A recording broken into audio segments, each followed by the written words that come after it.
The Pirates of Ersatz by Murray Leinster, Part 2. He disappeared. Hoddan carried his ship bag and followed a man in a dirty pink shirt to a stone-walled room containing a table and a chair. He sat down, relieved to have a rest for his back. The man in the pink shirt brought him a flagon of wine. He disappeared again. Hoddan drank sour wine and brooded. He was very hungry and very tired, and it seemed to him that he had been disillusioned in a new dimension. Morbidly, he remembered a frequently given lecture from his grandfather on Zan. "It's no use," it was the custom of his grandfather to say. "There's not a bit o' use in having brains. All they do is get you into trouble. A lucky idiot's 10 times better off than a brainy man with a jinx on him. A smart man starts thinking, and he thinks himself into a jail cell if his luck is bad, and good luck's wasted on him because it ain't reasonable and he don't believe in it when it happens. It's taken me a lifetime to keep my brains from ruining me. No, sir. I hope none o' my descendants inherit my brains. I pity 'em if they do." Hoddan had been on Darth not more than 4 hours. In that time he'd found himself robbed, had resented it, had been the object of 2 spirited attempts at assassination, had ridden an excruciating number of miles on an unfamiliar animal, and now found himself in a stone dungeon and deprived of food lest feeding him obligate his host not to cut his throat. And he'd gotten into this by himself. He'd chosen it. He'd practically asked for it. He began strongly to share his grandfather's disillusioned view of brains. After a long time the door of the cell opened. Thal was back, chastened. "Don Loris wants to talk." "You," he said in a subdued voice. "He's not pleased." Hoddan took another gulp of the wine. He picked up his ship bag and limped to the door. He decided painfully that he was limping on the wrong leg. He tried the other. No improvement. He really needed to limp on both. He followed a singularly silent Thal through a long stone corridor and up stone steps until they came to a monstrous hall with torches in holders on the side walls. It was barbarically hung with banners, but it was not exactly a cheery place. At the far end, logs burned in a great fireplace. Don Loris sat in a carved chair beside it, wizened and white-bearded in a fur-trimmed velvet robe with a peevish expression on his face. "My chieftain," said Thal subduedly, "here is the engineer from Walden." Hoddan scowled at Don Loris, whose expression of peevishness did not lighten. He did regard Hoddan with a flicker of interest, however. A stranger who unfeignedly scowls at a feudal lord with no superior and many inferiors is anyhow a novelty. "Thal tells me," said Don Loris fretfully, "that you and he together slaughtered some dozens of the retainers of my neighbors today. I consider it unfortunate. They may ask me to have the 2 of you hanged, and it would be impolite to refuse." Hoddan said truculently, "I considered it impolite for your neighbors' retainers to march toward me waving large knives and announcing what they intended to do to my inwards with them." "Yes," agreed Don Loris impatiently. "I concede that point. It is natural enough to act hastily at such times, but still, how many did you kill?" "None," said Hoddan curtly. "I shot them with stun pistols I just charged in the control room of the landing grid." Don Loris sat up straight. "Stun pistols?" he demanded sharply. "You used stun pistols on Darth, naturally on Darth," said Hoddan with some tartness. "I was here, but nobody was killed. 1 or 2 may be slightly blistered. All of them had their pockets picked by Thal. I understand that is a local custom. There's nothing to worry about." But Don Loris stared at him aghast. "But this is deplorable," he protested. "Stun pistols used here. It is the one thing I would have given strict orders to avoid. My neighbors will talk about it. Some of them may even think about it. You could have used any other weapon, but of all things, why did you have to use a stun pistol?" "Because I had one," said Hoddan briefly. "Horrible," said Don Loris peevishly. "The worst thing you could possibly have done. I have to disown you, unmistakably. You'll have to disappear at once. We'll blame it on ex-retainers." Hoddan said, "Disappear? Me?" "Vanish," said Don Loris. "I suppose there's no real necessity to cut your throat, but you plainly have to disappear, though it would have been much more discreet if you'd simply gotten killed." "I was indiscreet to survive," demanded Hoddan, bristling. "Extremely so," snapped Don Loris. "Here I had you come all the way from Walden to help arrange a delicate matter, and before you'd traveled even the few miles to my castle, within minutes of landing on Darth, you spoiled everything. I am a reasonable man, but there are the facts. You used stun pistols, so you have to disappear. I think it generous for me to say only until people on Darth forget that such things exist. But the two of you, oh, for a year or so, there are some fairly cozy dungeons. Hoddan seethed suddenly.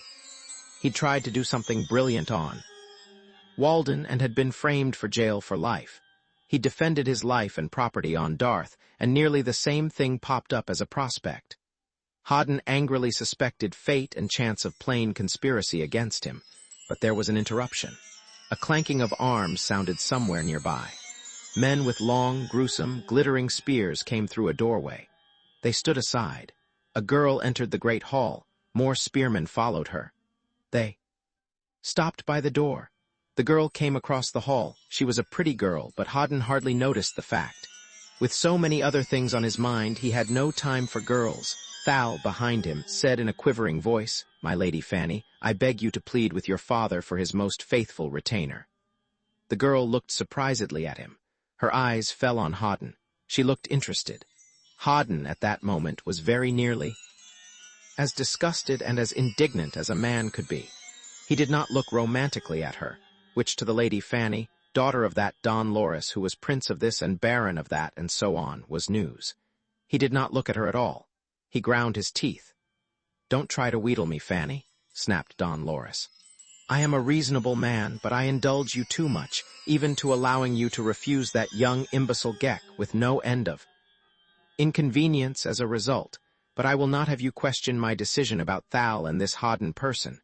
The girl said pleasantly, "Of course not, father, but what have they done?" "The two of them," snapped Don Loris again, "fought 20 men today and defeated all of them. Thal plundered them. Then 30 other men mounted, tried to avenge the first, and they defeated them also.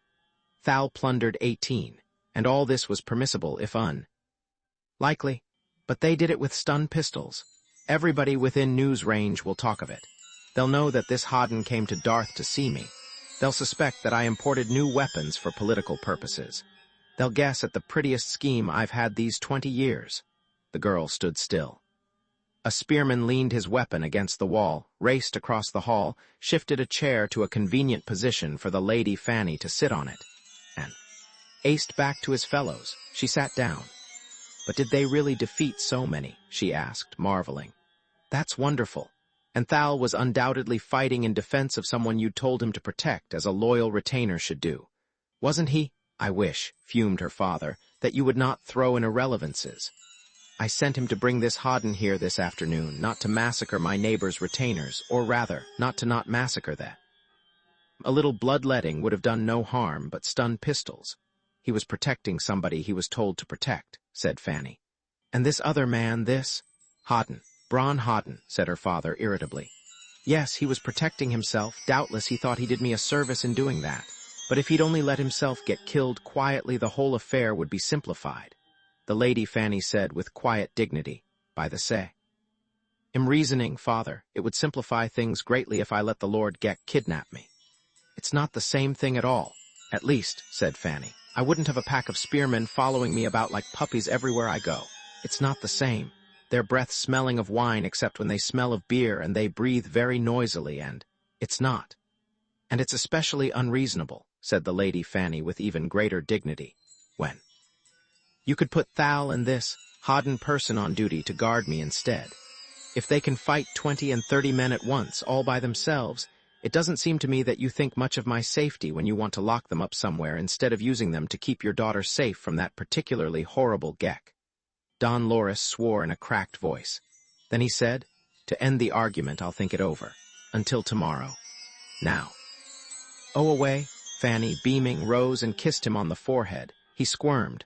She turned to leave and beckoned casually for Thal and Hoddan to follow her. "My chieftain," said Thal tremulously, "do we depart too?" "Yes," rasped Don Loris.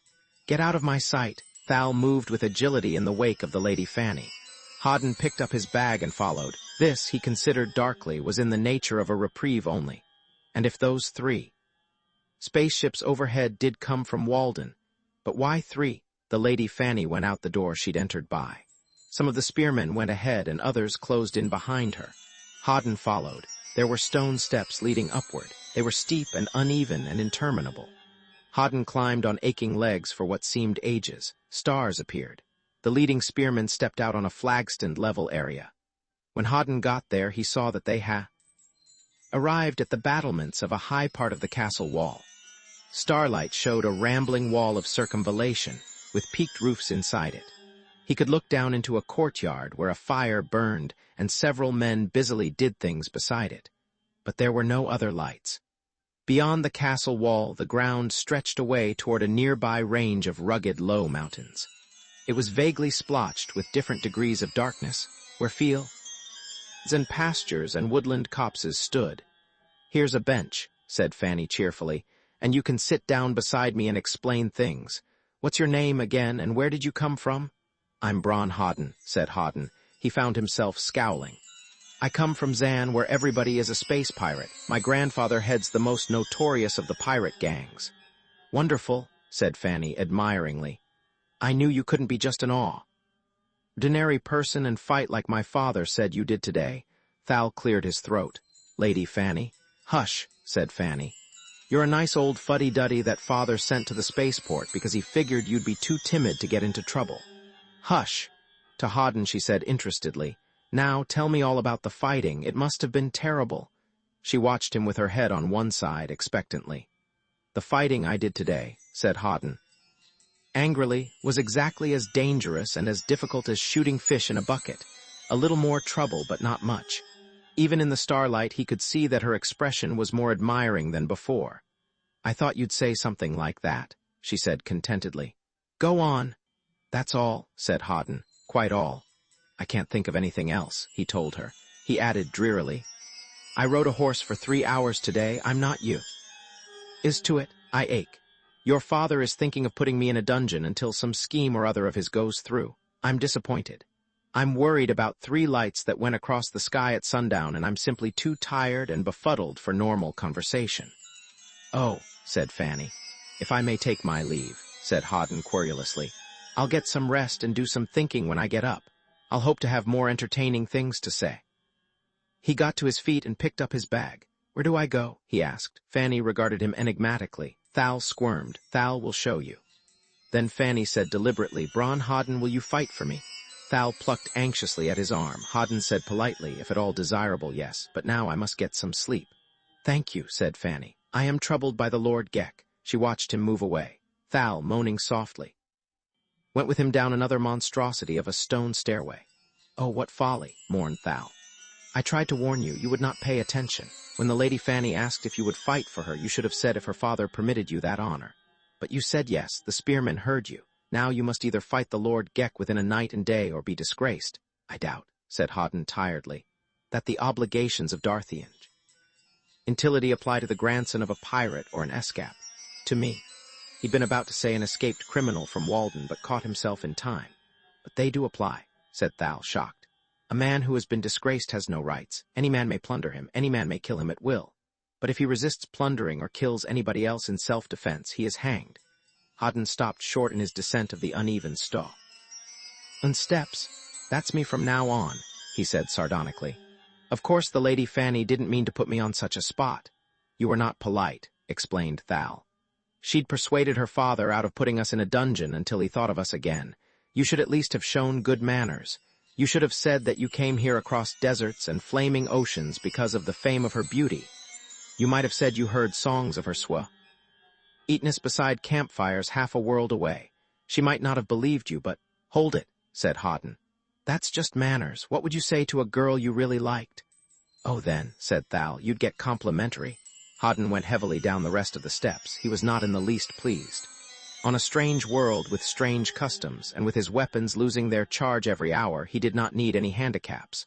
But if he got into a worse-than-outlawed category such as Thal described— At the bottom of the stairs he said, seething, "When you've tucked me in bed, go back and ask the Lady Fanny to arrange for me to have a horse and permission to go fight this Lord Gek right after breakfast."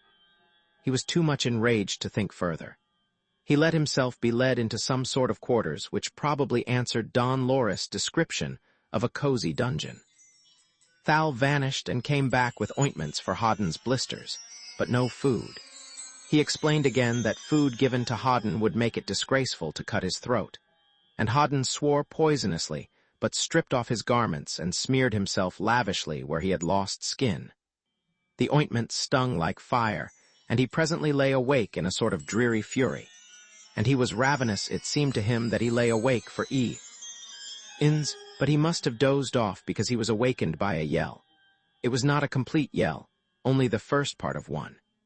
It stopped in a particularly unpleasant fashion, and its echoes went reverberating through the stony walls of the castle. Hoddan was out of bed with a stun pistol in his hand in a hurry, before that first yell was followed by other shouts and outcries, by the clashing of steel upon steel, and all the frenzied tumult of combat in the dark. The uproar moved. In seconds, the sound of fighting came from a plainly different direction, as if a striking force of some sort went rushing through only indifferently defended corridors. It would not pass before Hoddan's door, but he growled to himself. On a feudal world, presumably one might expect anything. But there was a situation in being here in which etiquette required a rejected suitor to carry off. A certain scornful maiden by force, some young lordling named Gek, had to carry off Fanny or be considered a man of no spirit. A gun went off somewhere. It was a powder gun, exploding violently to send a metal bullet somewhere. It went off again. There was an instant almost of silence. Then an intolerable screeching of triumph and shrieks of another sort entirely, and the excessively loud clash of arms once more. Hoddan was clothed. Now, at least clothed enough to have places to stick stun pistols. He jerked on the door to open it, irritably demanding of himself how he would know which side was which, or for that matter which side he should fight on. The door was locked. He raged. He flung himself against it, and it barely quivered. It was barred on the outside. He swore in highly indecorous terms and tore his bedstead apart to get a battering ram. The fighting reached a climax. He heard a girl scream and without question knew that it was the Lady Fanny, and equally without question knew that he would fight to keep any girl from being abducted by a man she didn't want to marry. He swung the log which was the corner post of his bed. Something cracked. He swung again. The sound of battle changed to that of a running fight. The objective of the raiders had been reached, having gotten what they came for, and it could only be Fanny. They retreated swiftly, fighting only to cover their retreat. Hoddan swung his bed leg with furious anger. He heard a flurry of yells and sword strokes, and a fierce, desperate cry from Fanny among them, and a plank in his guest-room dungeon door gave way. He struck again. The running raiders poured past a corner some yards away. He battered and swore and battered as the tumult moved, and he suddenly heard a scurrying thunder of horses' hoofs outside the castle altogether. There were yells of derisive triumph, and the pounding, rumbling sound of horses headed away in the night until it was lost. Still raging inarticulately, Hoddan crashed his small log at the door. He was not consciously concerned about the distress Don Loris might feel over the abduction of his daughter. But there is an instinct in most men against the forcing of a girl to marriage against her will. Hoddan battered at his door. Around him the castle began to hum like a hive of bees. Women cried out or exclaimed, and men shouted furiously to one another, and off-duty fighting men came belatedly looking for somebody to fight, dragging weapons behind them and not knowing where to find enemies. Bron Hoddan probably made as much noise as any four of them.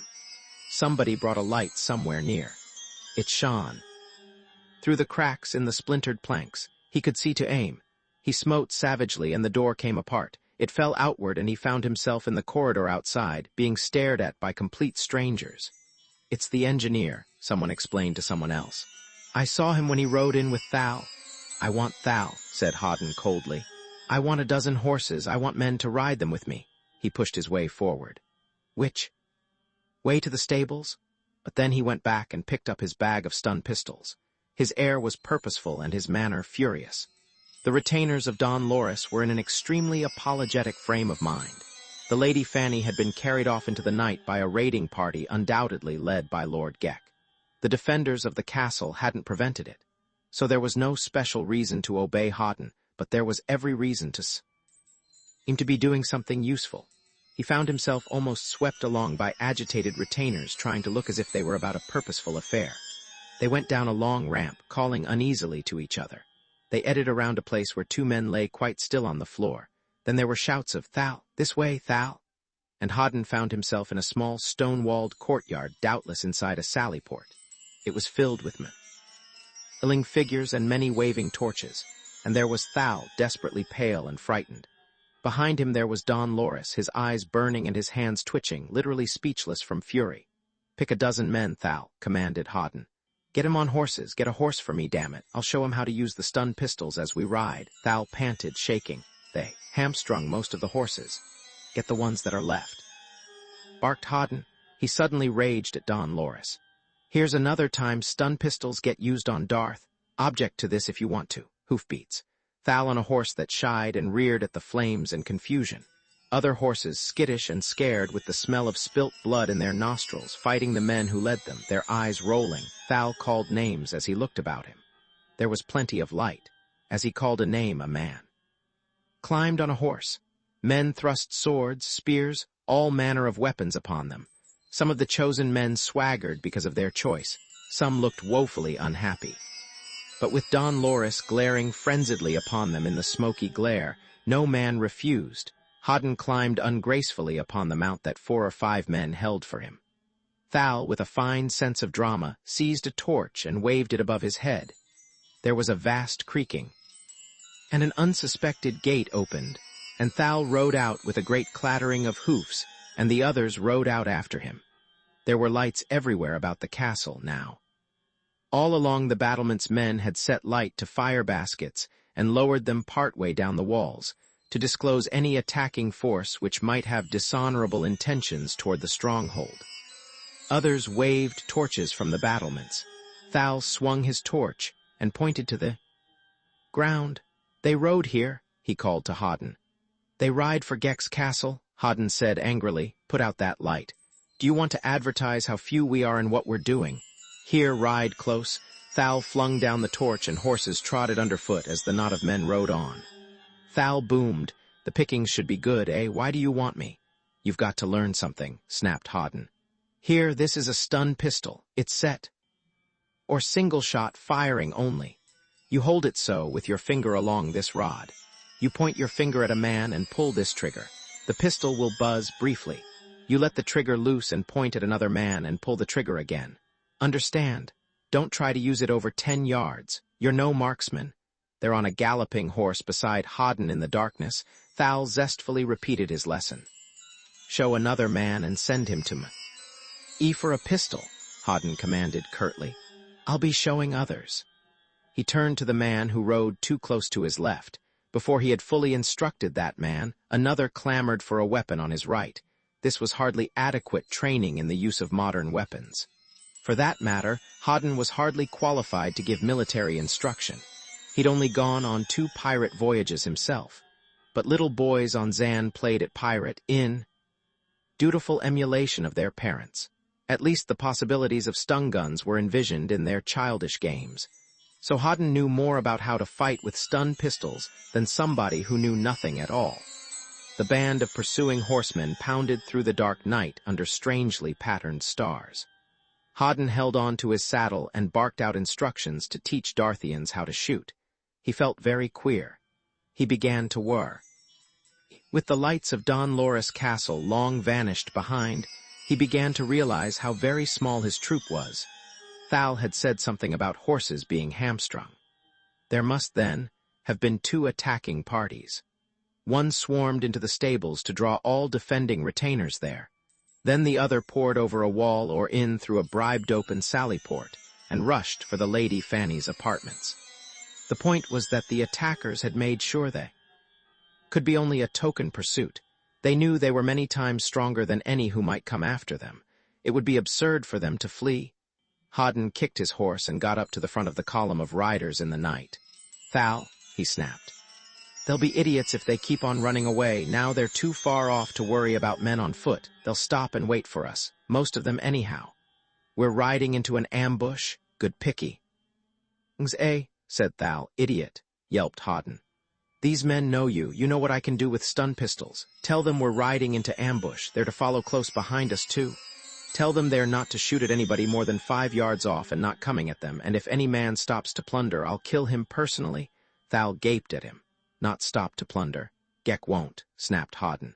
He'll take Fanny onto his cass, leaving most of his men behind to massacre us. Thal reined aside and Hoddan pounded on at the head of the tiny troop. This was the second time in his life he'd been on a horse. It was too many. This adventure was not exhilarating. It came into his mind depressingly that supposedly stirring action like this was really no more satisfying than piracy. Fanny had tricked him into a fix in which he had to fight Gek or BD. Disgraced, and to be disgraced on Darth was equivalent to suicide.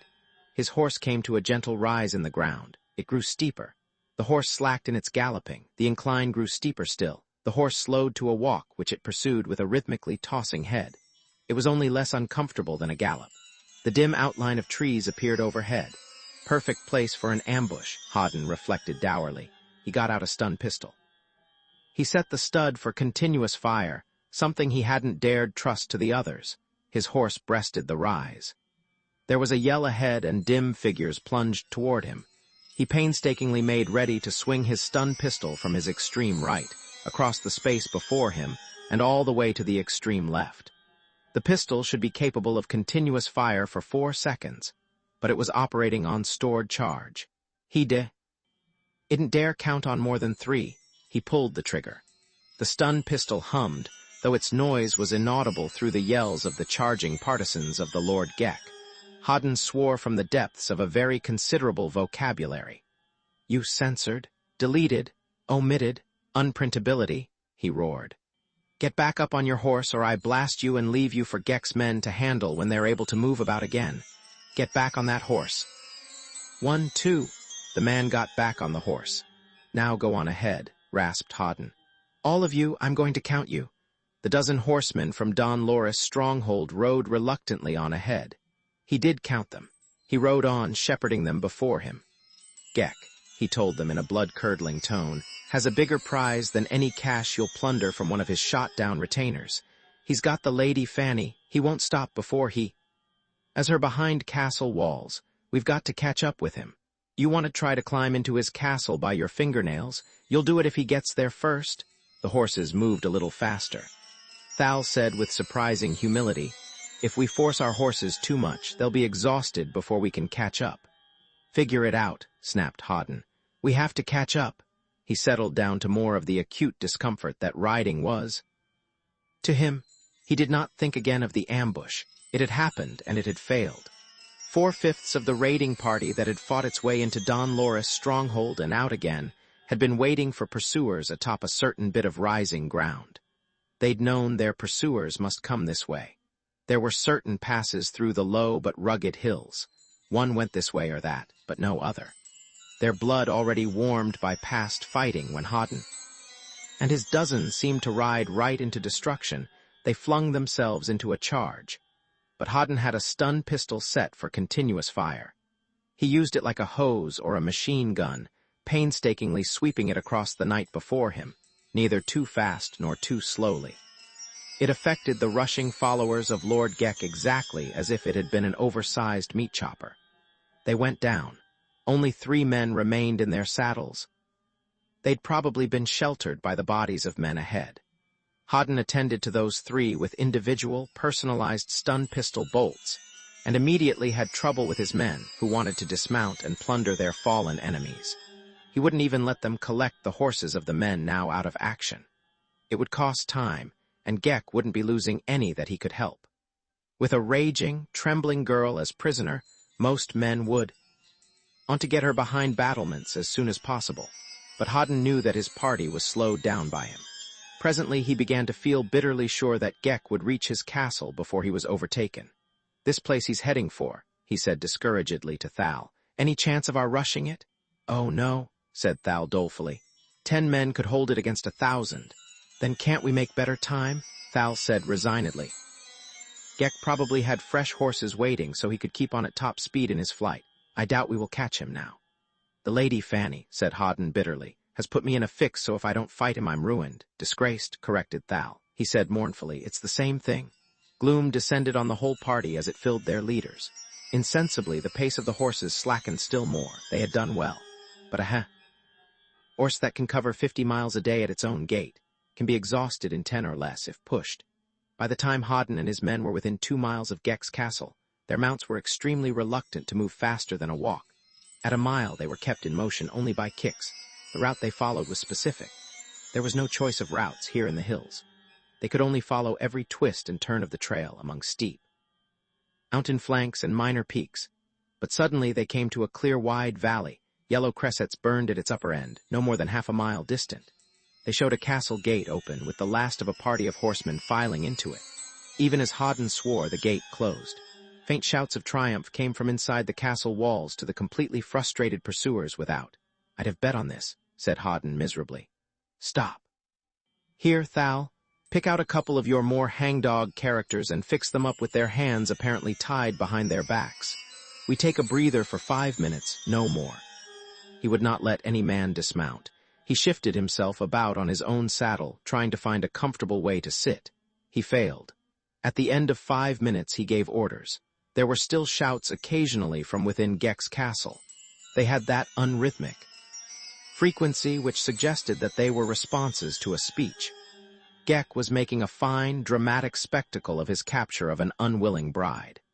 He was addressing his retainers and saying that through their fine loyalty, cooperation, and willingness to risk all for their chieftain, they now had the Lady Fanny to be their chatelaine. He thanked them from the bottom of his heart, and they were invited to the official wedding, which would take place sometime tomorrow, most likely.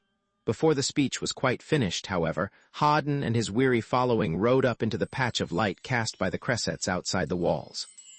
Thal bellowed to the battlements. "Prisoners?" he roared, according to instructions from Hoddan. "We caught some prisoners in the ambush. They got fancy news. Tell Lord Geck he'd better get their story right off. No time to waste. Urgent." Hoddan played the part of one prisoner, just in case anybody noticed from above that one man rode, as if either entirely unskilled in riding or else injured in a fight. He heard shoutings over the walls.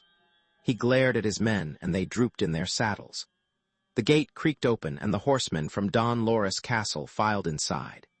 They showed no elation, because Hoddan had promised to ram a spear shaft its full length down the throat of any man who gave away. His stratagem ahead of time. The gate closed behind them. Men appeared to take their horses. This could have revealed that the newcomers were strangers, but Geck would have recruited new and extra retainers for the emergency of tonight. There would be many strange faces in his castle just now. "Good fight, eh?" bellowed an ancient, long-retired retainer with a wine bottle in his hand. "Good fight," agreed Thal. "Good plunder, eh?" bellowed the ancient. And above the heads of younger men, "Like the good old days." "Better," boomed Thal. At just this instant, the young Lord Geck appeared. There were scratches on his cheek acquired during the ride with Fanny across his saddle-bow. He looked thrilled by his victory, but uneasy about his prize. "What's this about prisoners with fancy news?" he demanded. "What is it?" "Don Loris," whooped Thal. "Long live the Lady Fanny." Hoddan painstakingly opened ire with the continuous fire stud of this pistol, his third tonight, pressed down. The merrymakers in the courtyard wavered and went down in windrows. Thal opened fire with a stun pistol. The others bellowed and began to fling bolts at every living thing they saw. "To the Lady Fanny?" rasped Hoddan, getting off his horse with as many creakings as the castle gate. His followers now rushed, dismounting where they had to.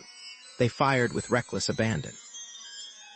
Stun pistol, which does not kill, imposes few restraints upon its user. If you shoot somebody who doesn't need to be shot, he may not like it, but he isn't permanently harmed. So the 12 who'd followed Hoddan poured in what would have been a murderous fire if they'd been shooting bullets, but was no worse than devastating as matters stood. There were screams and flight and utterly hopeless defiances by sword-armed and spear-armed men. In instants, Hoddan went limping into the castle with Thal by his side, searching for Fanny. Geck had not fallen at the first fire. He vanished, and the castle was plainly fallen, and he made no attempt to lead resistance against its invaders. Hoddan's men went raging happily through corridors and halls as they came to them. They used their stun pistols with zest, and at such close quarters with considerable effect. Hoddan heard Fanny scream angrily, and he and Thal went swiftly to see. They came upon the young Lord Geck trying to let Fanny down out of a window on a rope. He undoubtedly intended to follow her and complete his abduction on the run. But Fanny bit him, and Hoddan said vexedly, "Look here, it seems that I'm disgraced if I don't fight you somehow." The young Lord Geck rushed him, sword out, eyes blazing in a fine frenzy of despair. Hoddan brought him down with a buzz of the stun gun.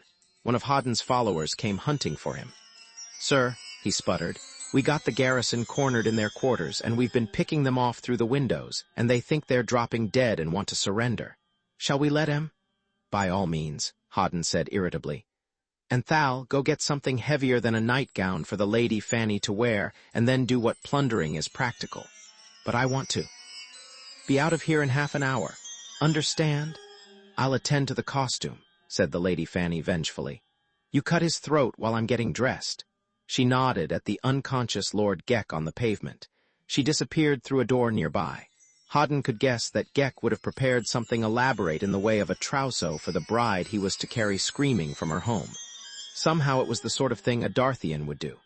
Now Fanny would enjoyably attire herself in the best of it while— "Thal," said Hoddan, "help me get this character into a closet somewhere. He's not to be killed. I don't like him, but at this moment, I don't like anybody very much, and I won't play favorites." Thal dragged the insensible young nobleman into the next room. Hoddan locked the door and pocketed the key as Fanny came into view again. She was splendidly attired now in brocade and jewels. Geck had evidently hoped to placate her after marriage by things of that sort and had spent lavishly for them. Now, throughout the castle, there were many and diverse noises. Sometimes, not often, there was still the crackling hum of a stun pistol. There were many more exuberant shoutings. They apparently had to do with loot. There were some squealings in female voices, but many more gigglings. "I need not say," said the Lady Fanny with dignity, "that I thank you very much, but I do say so." "You're quite welcome," said Hoddan politely. "And what are you going to do now?" "I imagine," said Hoddan, "that we'll go down into the courtyard where our horses are. I gave my men half an hour to loot in. During that half hour I shall sit down on something which will, I hope, remain perfectly still. And I may," he added morbidly, "eat an apple. I've had nothing to eat since I landed on Darth. People don't want to commit themselves to not cutting my throat, but after half an hour we'll leave." The Lady Fanny looked sympathetic. "But the castle surrendered to you," she protested. "You hold it. Aren't you going to try to keep it?" "There are a good many unpleasant characters out yonder," said Hoddan, waving his hand at the great outdoors, "who have reason to dislike me very much. They'll be anxious to express their emotions when they feel up to it. I want to dodge them. And presently the people in this castle will realize that even stun pistols can't keep on shooting indefinitely here. I don't want to be around when it occurs to them." He offered his arm with a reasonably grand air and went limping with her down to the courtyard, just inside the gate. Two of Don Loris' retainers staggered into view as they arrived, piling up plunder which ranged from a quarter keg of wine to a mass of frothy stuff, which must be female garments. They went away, and other men arrived loaded down with their own accumulations of loot. Some of the local inhabitants looked on with uneasy indignation. Hoddan found a bench and sat down. He conspicuously displayed one of the weapons which had captured the castle. Geck's defeated retainers looked at him darkly. "Bring me something to eat," commanded Hoddan. "Then if you bring fresh horses for my men, and one extra for each to carry his plunder on, I'll take them away. I'll even throw in the Lord Geck, who is now unharmed but with his life in the balance. Otherwise," he moved the pistol suggestively. The normal inhabitants of Geck's castle moved away, discussing the situation in subdued voices. The Lady Fanny sat down proudly on the bench beside him. "You are wonderful," she said with conviction. "I used to cherish that illusion myself," said Hoddan. "But nobody before in all Darthian history has ever fought 20 men, and then 30 men and destroyed an ambush and captured a castle all in one day." "And without a meal," said Hoddan darkly, "and with a lot of blisters," he considered. Somebody came running with bread and cheese and wine. He bit into the bread and cheese. After a moment, he said, his mouth full, "I once saw a man perform the unparalleled feat of jumping over 9 barrels placed in a row. It had never been done before, but I didn't envy him. I never wanted to jump over 9 barrels in a row. In the same way, I never especially wanted to fight other men or break up ambushes or capture castles. I want to do what I want to do, not what other people happen to admire." "Then what do you want to do?" she asked admiringly. "I'm not sure now," said Hoddan gloomily. He took a fresh bite. But a little while ago I wanted to do some interesting and useful things in electronics and get reasonably rich and marry a delightful girl and become a prominent citizen on Walden. I think I'll settle for another planet now. My father will make you rich, said the girl proudly. You saved me from being married to Gek. Hoddan shook his head. I've got my doubts, he said. He had a scheme to import a lot of stun pistols and arm his retainers with them. Then he meant to rush the spaceport and have me set up a broadcast power unit that'd keep them charged all the time. Then he'd sit back and enjoy life.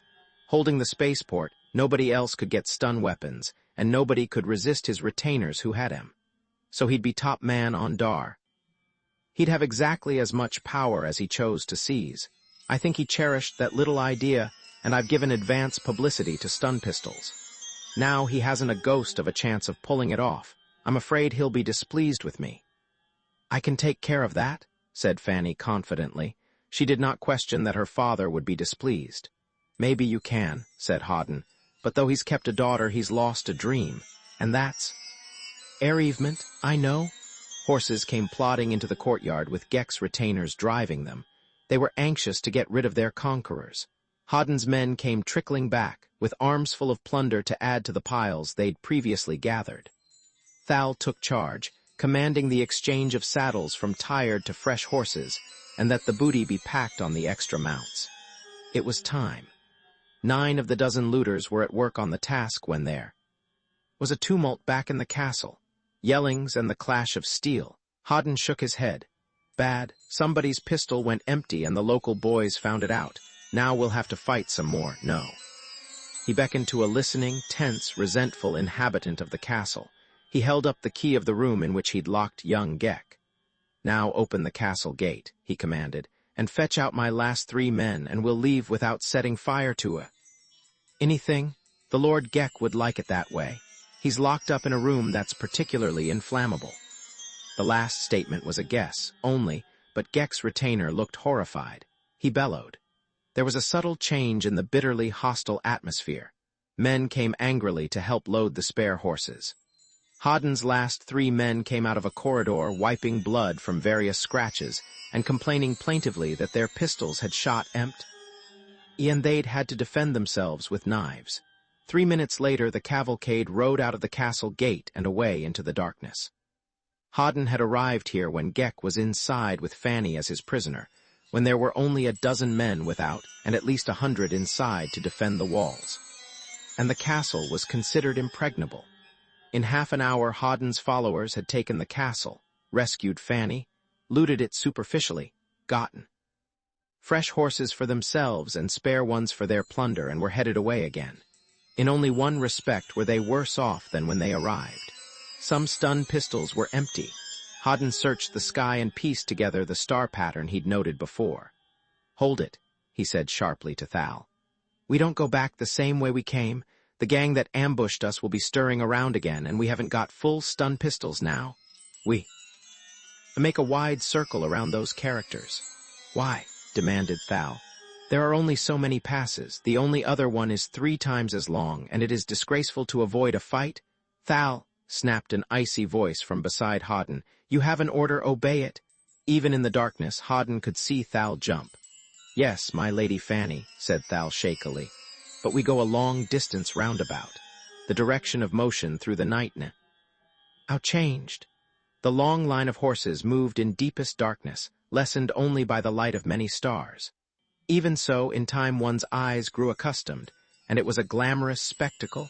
28 beasts moving through dark defiles and over steep passes among the rugged, ragged hills. From any one spot, they seemed at once to swagger and to slink, swaying as they moved on and vanished into obscurity. The small, wild things in the night paused affrightedly in their scurryings until they had gone far away. Fanny said in a soft voice, "This is nice." "What's nice about it?" demanded Hoddan.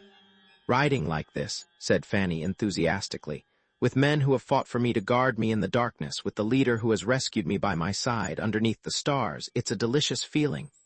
"You're used to riding horseback," said Hoddan dourly.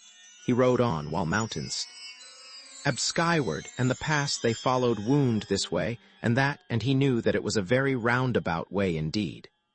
and he had unpleasing prospects to make it seem less satisfying, even than it would have been otherwise. But they came, at last, to a narrow defile which opened out before them, and there were no more mountains ahead, but only foothills. And there, far and far away, they could see the sky as vaguely brighter.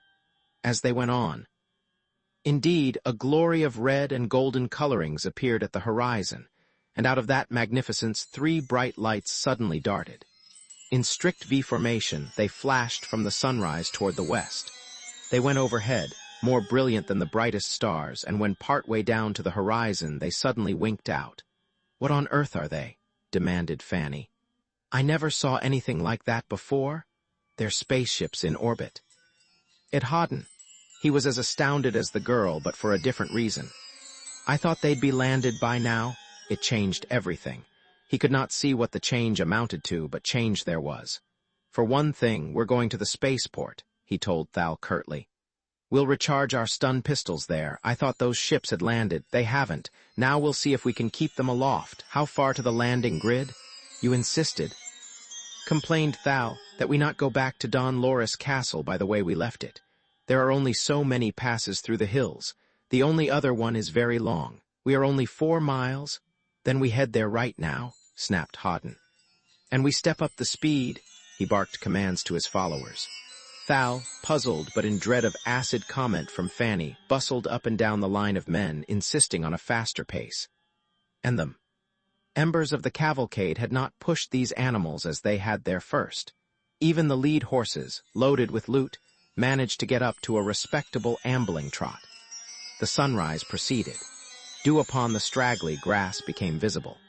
Separate drops appeared as gems upon the grass blades, and then began gradually to vanish as the sun's disk showed itself. Then the angular metal framework of the landing grid rose dark against the sun. Sky, when they rode up to it. Hoddan reflected that it was the only really civilized structure on the planet. Architecturally, it was surely the least pleasing. It had been built when Darth was first settled on, and when ideas of commerce and interstellar trade seemed reasonable. It was 1/2 mile high and built of massive metal beams. It loomed hugely overhead when the double file of shaggy horses trotted under its lower arches and across the grass-grown space within it. Hoddan headed purposefully for the control shed. There was no sign of movement anywhere. The steeply gabled roofs of the nearby town showed only the fluttering of tiny birds. No smoke rose from chimneys. Yet the slanting morning sunshine was bright. As Hoddan actually reached the control shed, he saw a sleepy man in the act of putting a key in the door. He dismounted within feet of that man, who turned and blinked sleepily at him and then immediately looked the reverse of cordial. It was the red-headed man he'd stung with a stun pistol the day before. "I've come back," said Hoddan, "for a few more kilowatts." The red-headed man swore angrily. "Hush," said Hoddan gently. "The Lady Fanny is with us." The red-headed man jerked his head around and paled. Thal glowered at him. Others of Don Loris retainers shifted their positions significantly to make their oversized belt knives handier. "We'll come in," said Hoddan. "Thal, collect the pistols and bring them inside." Fanny swung lightly to the ground and followed him in. She looked curiously at the cables and instrument boards and switches inside. On one wall a red light pulsed and went out and pulsed again. The red-headed man looked at it. "You're being called," said Hoddan. "Don't answer it." The red-headed man scowled. Thal came in with an armful of stun pistols in various stages of discharge. Hoddan briskly broke the butt of one of his own and presented it to the terminals he'd used the day before. "He's not to touch anything, Thal," said Hoddan. To the red-headed man he observed, "I suspect that call's been coming in all night. Something was in orbit at sundown. You closed up shop and went home early, eh?" "Why not?" rasped the red-headed man. "There's only one ship a month." "Sometimes," said Hoddan, "there are specials, but I commend your negligence. It was probably good for me." He charged one pistol and snapped its butt shut and snapped open another and charged it. There was no difficulty, of course.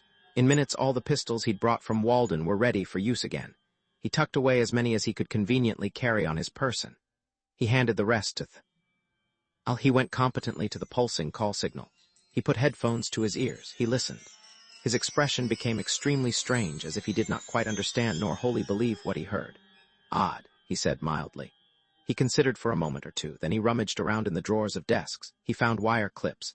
He began to snip wires in half. The red-headed man started forward automatically.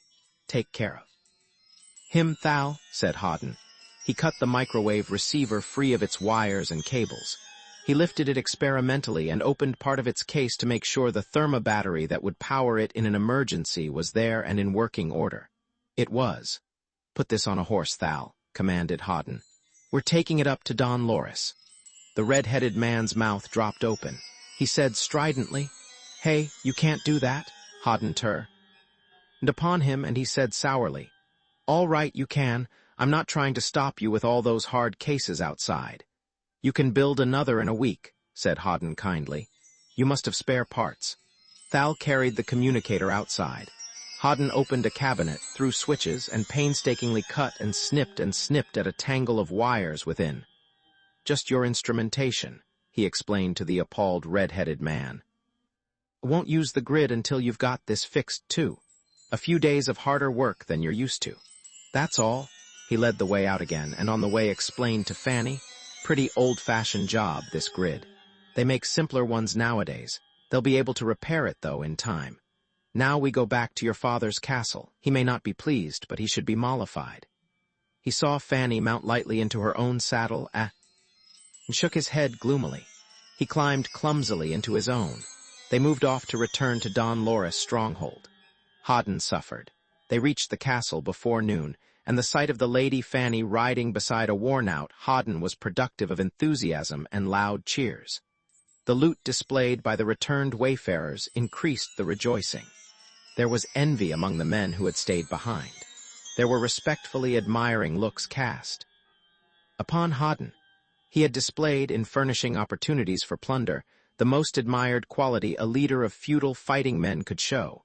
The Lady Fanny beamed as she and Thal and Hoddan, all very dusty and travel-stained, presented themselves to her father in the castle's great hall. "Here's your daughter, sir," said Hoddan, and yawned. "I hope there won't be any further trouble with Gek. We took his castle and looted it a little and brought back some extra horses. Then we went to the spaceport. I recharged my stun pistols and put the landing grid out of order for the time being. I brought away the communicator there." He yawned again. "There's something highly improper going on, up just beyond atmosphere. There are 3 ships up there in orbit, and they were trying to call the spaceport in non-regulation fashion, and it's possible that some of your neighbors would be interested. So I postponed everything until I could get some sleep. It seemed to me that when better skullduggeries are concocted, that Don Loris and his associates ought to concoct them. And if you'll excuse me," he moved away, practically dead on his feet. If he had been accustomed to horseback riding, he wouldn't have been so exhausted. But now he yawned, and Thal took him to a room quite different from the guest-room dungeon to which she'd been taken the night before. He noted that the door, this time, opened inward. He braced chairs against it to make sure that nobody could open it from without. He lay down and slept heavily. He was waked by loud poundings. He roused himself enough to say sleepily, "What'd you want?" "The lights in the sky," cried Fanny's voice outside the door. "The ones you say are spaceships. It's sunset again, and I just saw them. But there are 3 now. Now there are 9. "All right," said Hoddan. He lay down his head again and thrust it into his pillow. Then he was suddenly very wide awake indeed. He sat up with a start. 9 spaceships. That wasn't possible. That would be a space fleet, and there were no space fleets. Walden would certainly have never sent more than 1 ship to demand his surrender to its police. The Space Patrol never needed more than 1 ship, anywhere. Commerce wouldn't cause ships to travel in company. Piracy, there couldn't be a pirate fleet. There'd never be enough loot anywhere to keep it in operation. 9 spaceships at one time, traveling in orbit around a primitive planet like Darth, a fleet of spaceships. It couldn't happen. Hoddan couldn't conceive of such a thing. But a recently developed pessimism suggested that since everything else, to date, had been to his disadvantage, this was probably a catastrophe also. He groaned and lay down to sleep again. When frantic bangings on the prop-shut door awakened him next morning, he confusedly imagined that they were noises in the communicator headphones, and until he heard his name called tried drearily to make sense of them. But suddenly he opened his eyes. Somebody banged on the door once more. A voice cried angrily, "Bron Hoddan, wake up or I'll—" "Go away and let whatever happens to you happen. Wake up." It was the voice of the Lady Fanny, at once indignant and tearful and solicitous and angry. He rolled out of bed and found himself dressed. He hadn't slept the full night. At one time, he couldn't rest for thinking about the sounds in the communicator when he listened at the spaceport. He listened again, and what he heard made him get his clothes on for action. That was when he heard a distinctly Waldenian voice, speaking communications speech with crisp distinctness, calling the landing grid. The other voices were not Waldenian ones, and he grew dizzy trying to figure them out. But he was clothed and ready to do whatever proved necessary when he realized that he had the landing grid receiver, that there would be no reception even of the Waldenian call until the landing grid crew had built another out of spare pop. Ersatz in store, and even then couldn't do much until they'd painfully sorted out and respliced all the tangled wires that Hoddan had cut. That had to be done before the grid could be used again. He'd gone back to sleep while he tried to make sense of things. Now, long after daybreak, he shook himself and made sure a stun pistol was handy. Then he said, "Hello, I'm awake. What's up? Why all the noise?" "Come out of there," cried Fanny's voice, simultaneously exasperated and filled with anxiety. "Things are happening. Somebody's here from Walden. They want you." Hoddan could not believe it. It was too unlikely. But he opened the door and Thal came in and Fanny followed. "Good morning," said Hoddan automatically. Thal said mournfully, "A bad morning, Bron Hoddan. A bad morning. Men from Walden came riding over the hills." "How many?" "Two," said Fanny angrily. "Fat man in a uniform and a young man who looks like he wants to cry. They had an escort of retainers from one of my father's neighbors. They were stopped at the gate, of course, and they sent a written message in to my father, and he had them brought inside right away." Hoddan shook his head. "They probably said that I'm a criminal and that I should be sent back to Walden. How'd they get down? The landing grid isn't working." Fanny said viciously, "They landed in something that used rockets. It came down close to a castle over that way, only 6 or 7 miles from the spaceport. They asked for you. They said you'd have landed from the last liner from Walden. And because you and Thal fought so splendidly, why, everybody's talking about you. So the chieftain over there accepted a present of money from them and gave them horses as a return gift and sent them here with a guard. Thal talked to the guards. The men from Walden have promised huge gifts of money if they help take you back to the thing that uses rockets." "I suspect," said Hoddan, "that it would be a spaceboat, a lifeboat. HMMM. Yes, with a built-in tool steel cell to keep me from telling anybody how to make." He stopped and grimaced. "If they had time to build one that's certain. They'd take me to the spaceport in a soundproofed and I'd be hauled back to Walden in it." "Fine. What are you going to do?" asked Fanny anxiously. Hoddan's ideas were not clear, but Darth was not a healthy place for him. It was extremely likely, for example, that Don Loris would feel that the very bad jolt he'd given that astute schemer's plans by using stun pistols at the spaceport had been neatly cancelled out by his rescue of Fanny. He would regard Hoddan with a mingled gratitude and aversion that would amount to calm detachment. Don Loris could not be counted on as a really warm, personal friend. On the other hand, the social system of Darth was not favorable to a stranger with an already lurid reputation for fighting, but whose weapons would be useless unless frequently recharged, and who couldn't count on that as a steady thing. As a practical matter, his best bet was probably to invest. To gate the 9 inexplicable ships overhead. They hadn't cooperated with the Waldenians. It could be inferred that no confidential relationship existed up there. It was possible that the 9 ships and the Waldenians didn't even know of each other's presence. There is a lot of room in space. If both called on ship frequency and listened on ground frequency, they would not have picked up each other's summons to the ground. "You've got to do something," insisted Fanny. "I saw Father talking to them. He looked happy, and he never looks happy unless he's planning some skullduggery." "I think," said Hoddan, "that I'll have some breakfast, if I may, as soon as I fasten up my ship bag." Thal said mournfully, "If anything happens to you, something will happen to me too, because I helped you." "Breakfast first," said Hoddan. "That, as I understand it, should make it disgraceful for your father to have my throat cut. But beyond that," he said gloomily, Thal, get a couple of horses outside the wall. We may need to ride somewhere. I'm very much afraid we will, but first I'd like to have some breakfast, Fanny said disappointedly. But aren't you going to face them? The men from Walden, you could shoot them. Hoddan shook his head. It wouldn't solve anything. Anyhow, a practical man like your father won't sell me out before. He's sure I can't pay off better. I'll bet on a conference with me before he makes a deal. Fanny stamped her foot. Outrageous. Think what you saved me from. But she did not question the possibility. Hoddan observed, a practical man can always make what he wants to do look like a noble sacrifice of personal inclinations to the welfare of the community. I've decided that I've got to be practical myself, and that's one of the rules. How about breakfast? He strapped the ship bag shut on the stun pistols his pockets would not hold. He made a minor adjustment to the space communicator. It was not ruined, but nobody else could use it without much labor finding out what he'd done. This was the sort of thing his grandfather on Zan would have advised. His grandfather's views were explicit. Helping one's neighbor, he'd said frequently in Hoddan's hearing while Hoddan was a youth, is all right as a two-way job, but maybe he's laying for you. You get a chance to fix him so he can't do you no harm, and you're a lot better off, and he's a hell of a lot better neighbor.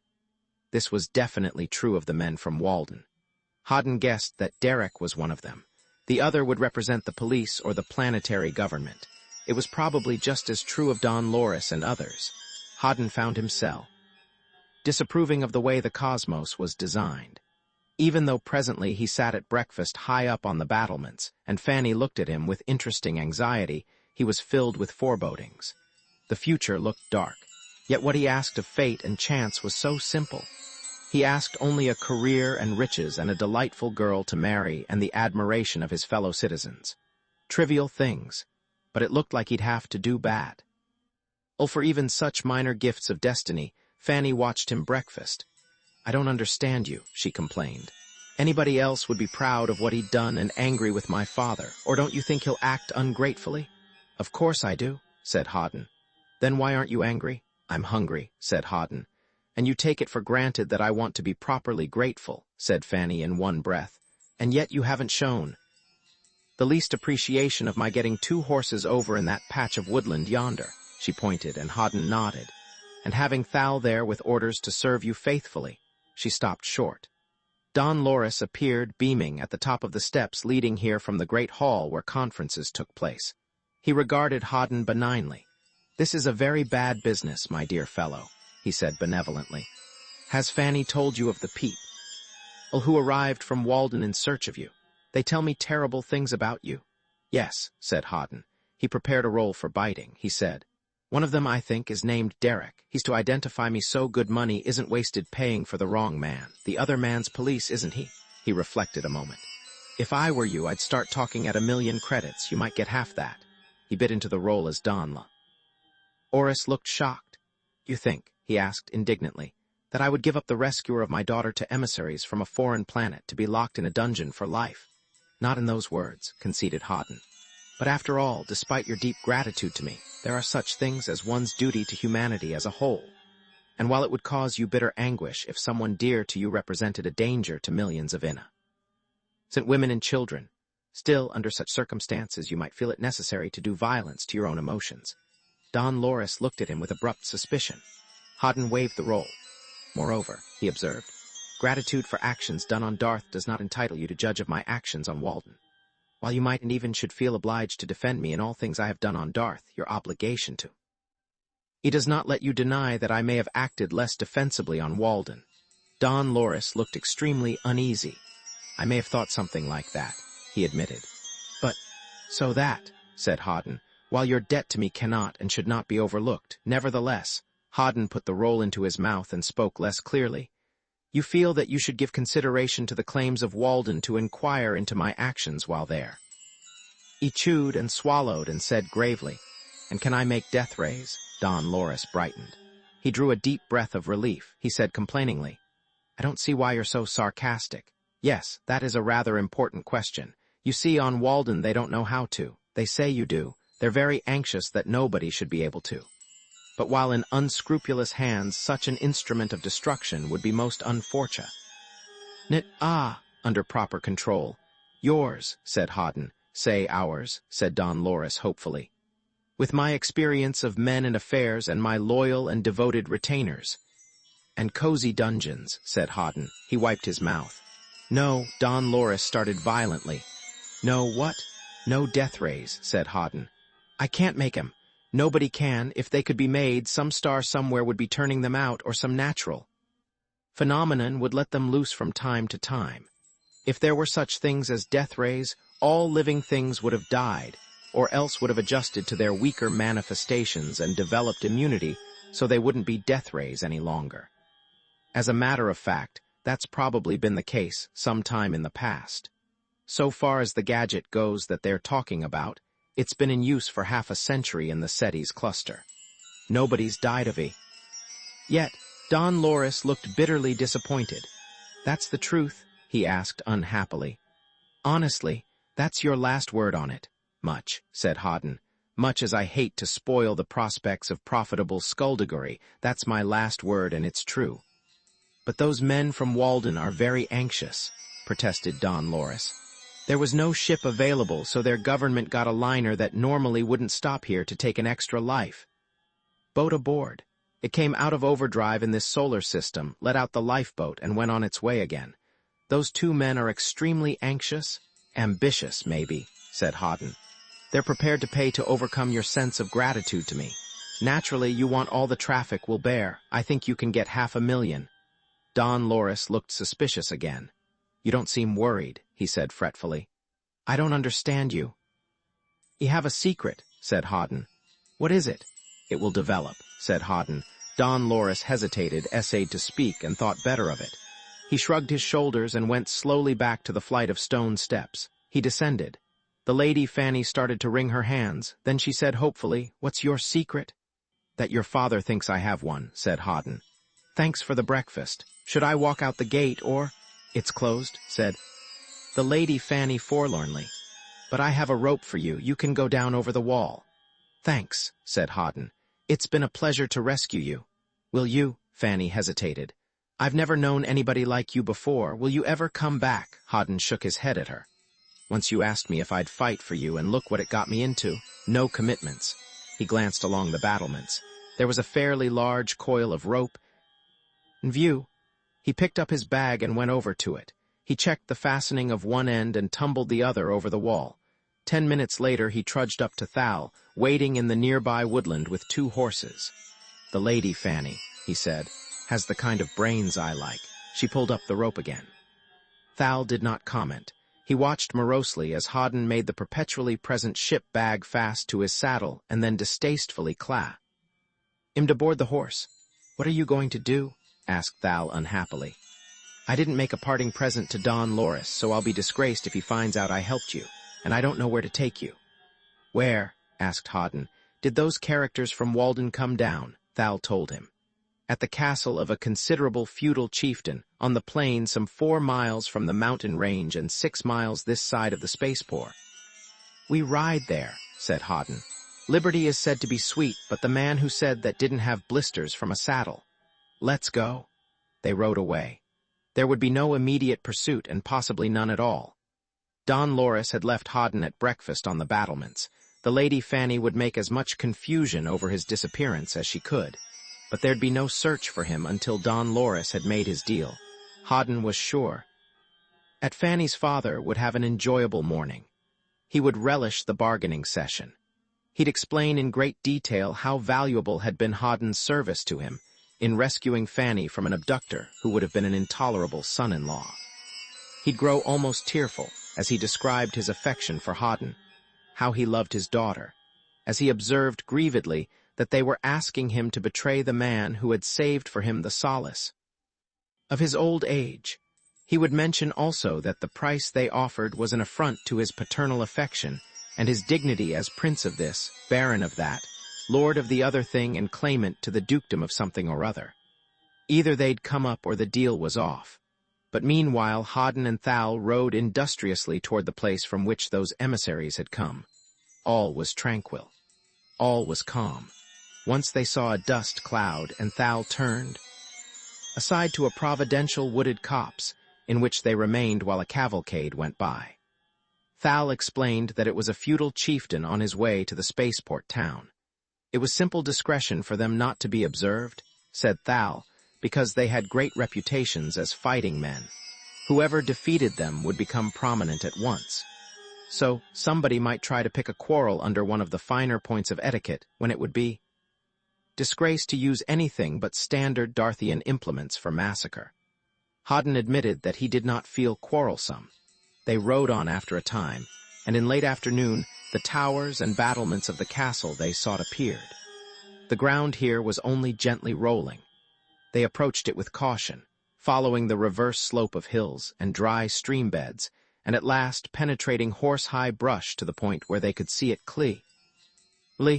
If Hoddan had been a student of early terrestrial history, he might have remarked upon the re-emergence of ancient architectural forms to match the revival of primitive social systems. As it was, he noted in this feudal castle the use of bastions for flanking fire upon attackers. He recognized the value of battlements for the protection of defenders while allowing them to shoot, and the tricky positioning of sally ports. He even grasped the reason for the massive, stark, unornamented keep. But his eyes did not stay on the castle for long. He saw the spaceboat in which Derec and his more authoritative companion had arrived. It lay on the ground a half-mile from the castle walls.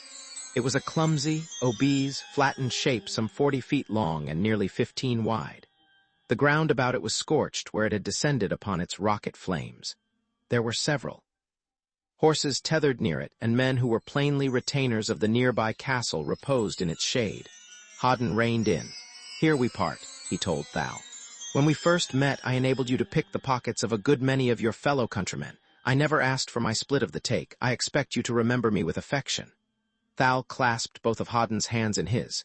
"If you ever return," he said with mournful warmth, "I am your friend." Hoddan nodded and rode out of the brushwood toward the spaceboat, the lifeboat, that had landed the emissaries from Walden. That it landed so close to the spaceport, of course, was no accident. It was known on Walden that Hoddan had taken space passage to Darth. He'd have landed only 2 days before his pursuers could reach the planet. And on a roadless, primitive world like Darth, he couldn't have gotten far from the spaceport. So his pursuers would have landed close by also. But it must have taken considerable courage. When the landing grid failed to answer, it must have seemed likely that Hoddan's death rays had been at work. Here and now, though, there was no uneasiness. Hoddan rode heavily, without haste, through the slanting sunshine. He was seen from a distance and watched without apprehension by the loafing guards about the boat. He looked hot and thirsty. He was both. So the posted guard merely looked at him without too much interest when he brought his dusty mount up to the shadow the lifeboat cast, and apparently decided that there wasn't room to get into it. He grunted a greeting and looked at them speculatively. "Those 2 characters from Walden," he observed, "sent me to get something from this thing here. Don Loris told him I was a very honest man." He painstakingly looked like a very honest man. After a moment there were responsive grins.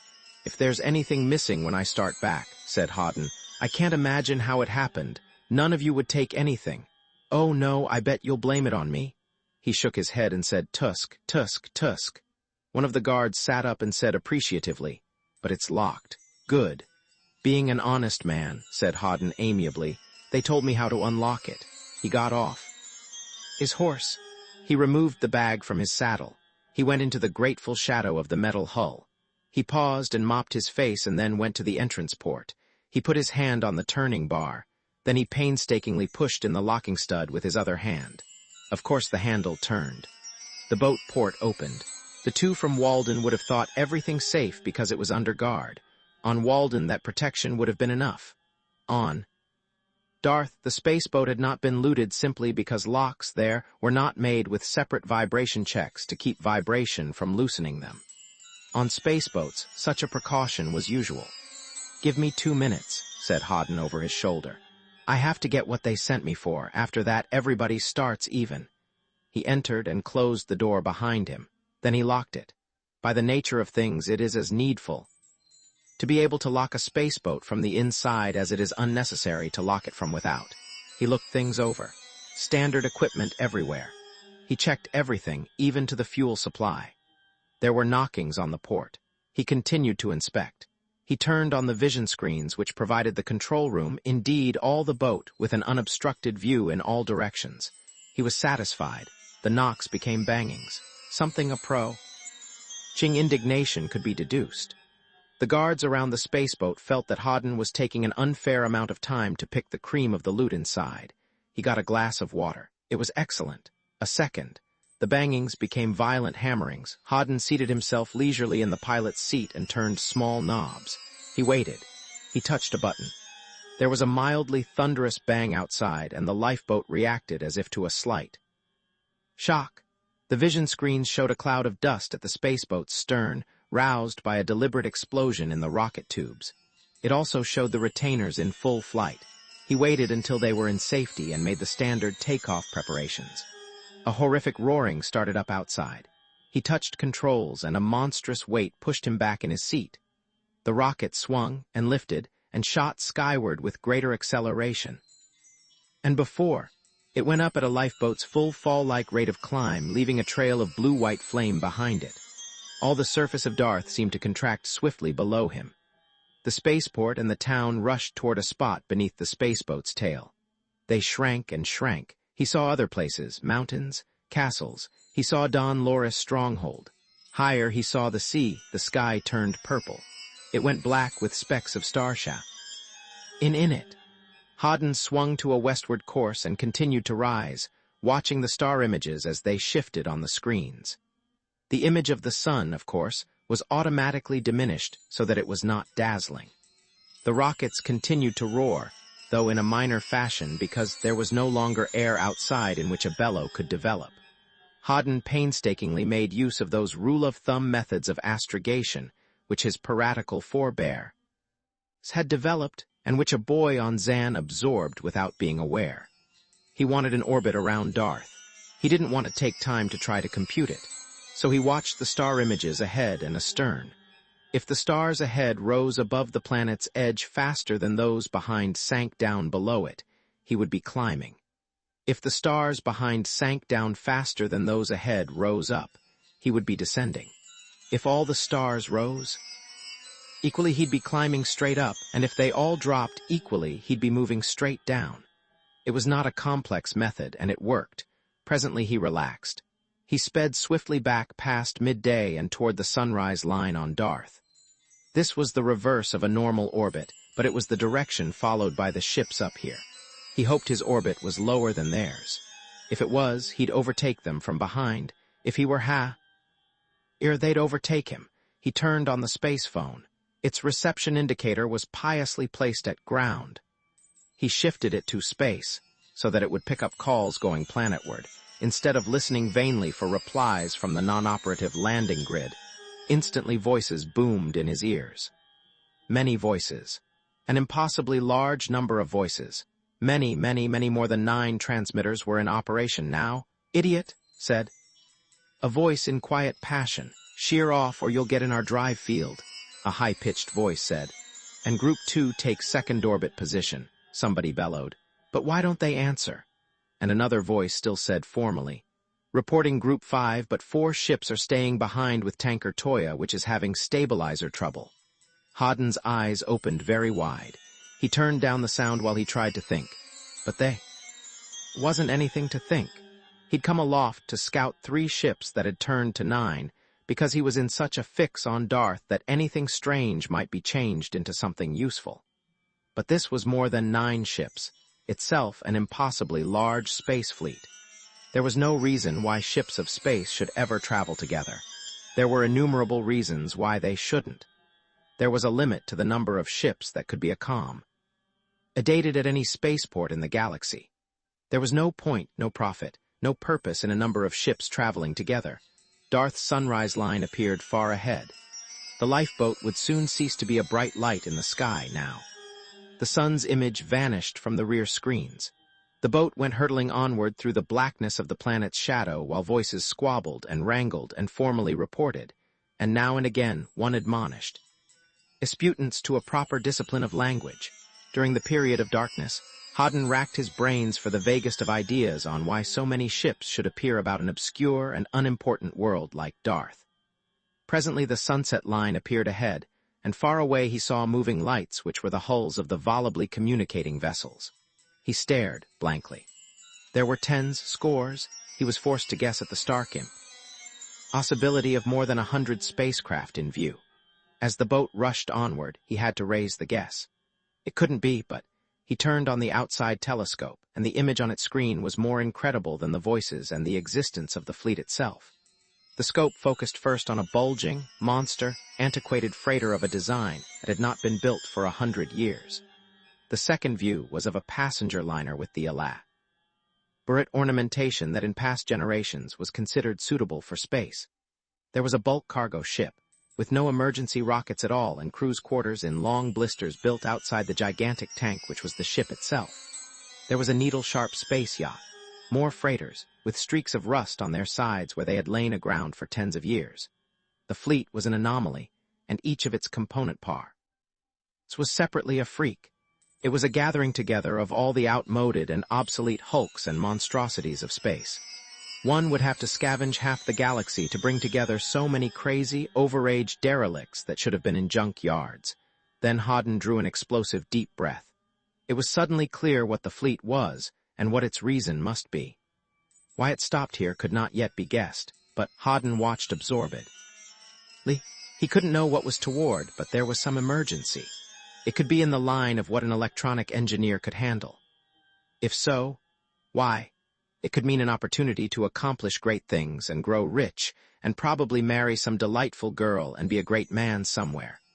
An assortment of ambitions one could not easily gratify on Zan, or Walden, or Darth. The spaceboat floated on upon a collision course with the arriving fleet. That would not mean, of course, actual contact with any of the improbable vessels themselves. Crowded as the sunlit specks might seem from Darth's night-side shadow, they were sufficiently separated. It was more than likely that even with 10-mile intervals, the ships would be considered much too crowded. But they came pouring out of emptiness to go into a swirling, plainly pre-intended orbit about the planet from which Hoddan had risen less than an hour before. There was inevitable confusion, though, and the space phone proved it. There were disputes between freakish ships when craft with the astrogational qualities of washtubs tried to keep assigned positions, and failed, and there were squabbles when ships had to pass close together. One had to shut off its drive field to keep from blowing the fuses of both. But there were some ships which proceeded quietly to their positions and others which did the same after tumult amounting to rebellion. And naturally, there were a few others which seemed incapable of cooperation with anybody. They went careening through the other ships' paths in what must have seemed to the planet's sunset area like a most unlikely dancing of brand-new stars. It was a gigantic traffic tangle, and Hoddan's boat drifted toward and into it. He'd counted 100 ships long before. His count outpassed 200 and continued. Before he gave up, he'd numbered 247 space oddities swarming to make a whirling band, a ring around the planet Darth. He was fairly sure that he knew what they were now. But he could not possibly guess where they came from. And most mysterious of all was the question of why they'd come out of faster-than-light drive to make of themselves a celestial feature about a planet which had practically nothing to offer to anybody. Presently the spaceboat was in the very thick of the fleet. His communicator spouted voices whose tones ranged from basso profundo to high tenor, and whose ideas of proper astrogation seemed to vary more widely still. "You there?" boomed a voice with deafening volume. "You're in our clear space? Sheer off." The volume of a signal in space varies as the square of the distance. This voice was thunderous. It came apparently from a nearby, pot-bellied tripper ship of really ancient vintage. Rows of ports in its sides had been welded over. It had rocket tubes whose size was indicative of the kind of long obsolete fuel on which it once had operated. Slenderer nozzles peered out of the original ones now. It had been adapted to modern propellants by simply welding modern rockets inside the old ones. It was only half a mile away. Hoddan's spaceboat floated on. The relative position of the two ships changed slowly. Another voice said indignantly, "That's the same thing that missed us by less than a mile."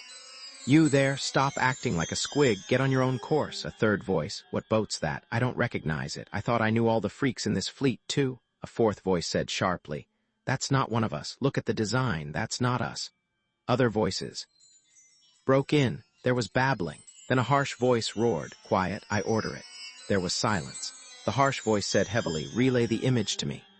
There was a pause. The same voice said grimly, It is not of our fleet. You, stranger, identify yourself. Who are you and why do you slip secretly among us? Hoddan pushed the transmit button. My name is Bron Hoddan, he said. I came up to find out why 3 ships and then 9 ships went into orbit around Darth. It was somewhat alarming. Our landing grids disabled anyhow, and it seemed wisest to look you over before we communicated and possibly told you something you might not believe. But you surely don't expect to land all this fleet. Actually, we can't land any. The harsh voice said as grimly as before, You come from the planet below us. Darth, why is your ship so small? The smallest of ours is greater. This is a lifeboat, said Hoddan pleasantly. It's supposed to be carried on larger ships in case of emergency. If you will come to our leading ship, said the voice, we will answer all your questions. I will have a smoke flare set off to guide you.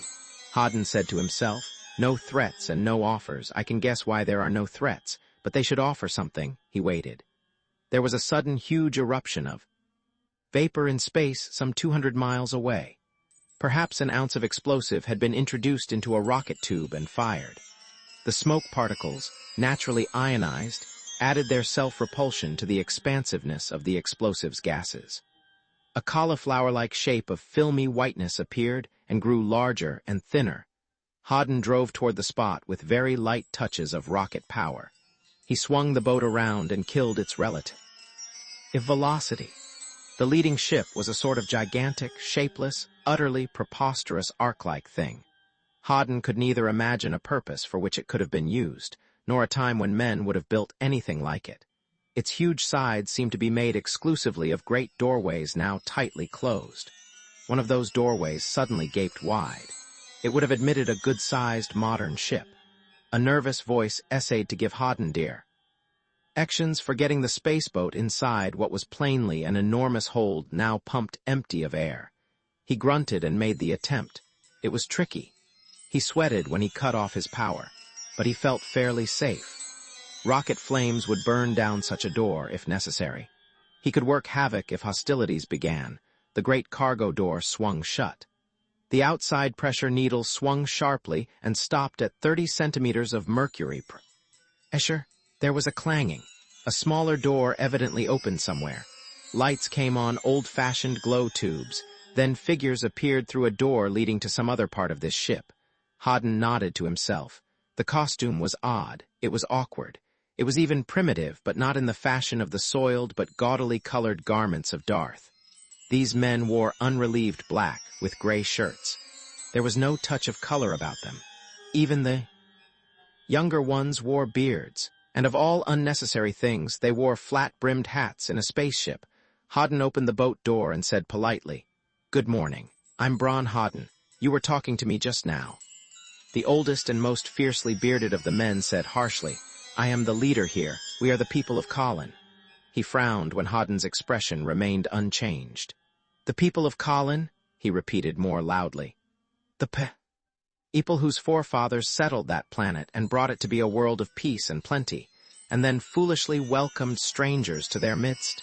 Too bad, said Hoddan. He knew what these people were doing, he believed, but putting a name to where they'd come from told him nothing of what they wanted of Darth. We made it a fair world, said the bearded man fiercely. But it was my great-grandfather who destroyed it. He believed that we should share it. It was he who persuaded the Synod to allow strangers to settle among us, believing that they would become like us. Hoddan nodded expectantly. These people were in some sort of trouble or they wouldn't have come out of overdrive, but they'd talked about it until it had become an emotionalized obsession that couldn't be summarized. When they encountered a stranger, they had to picture their predicament passionately and at length. This bearded man looked at Hoddan with burning eyes. When he went on, it was with gestures as if he were making a speech, but it was a special sort of speech. The first sentence told what kind. They clung to their sins, said the bearded man bitterly.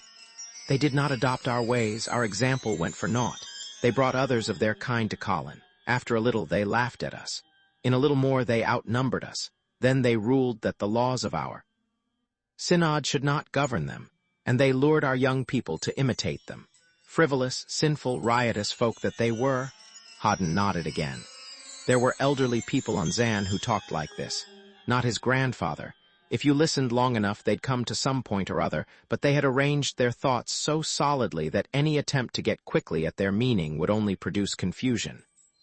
20 years since, said the beard. Idman, with an angry gesture, we made a bargain. We held a third of all the land of the planet, but our young men were falling away from the ways of their fathers. We made a bargain with the newcomers we had cherished.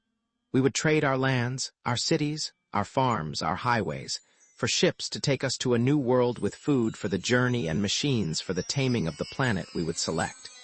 We sent of our number to find a world to which we could move. 10 years back they returned, they had found it, the planet Thetis. Again Hoddan had no reaction, the name meant nothing. We began to prepare, said the old man, his eyes flashing. 5 years since we were ready, but we had to wait 3 more before the bargainers were ready to complete the trade. They had to buy and collect the ships. They had to design and build the machinery we would need. They had to collect the food supplies. 2 years ago, we moved our animals into the ships and loaded our food and our furnishings and took our places. We set out. For 2 years, we have journeyed toward Thetis.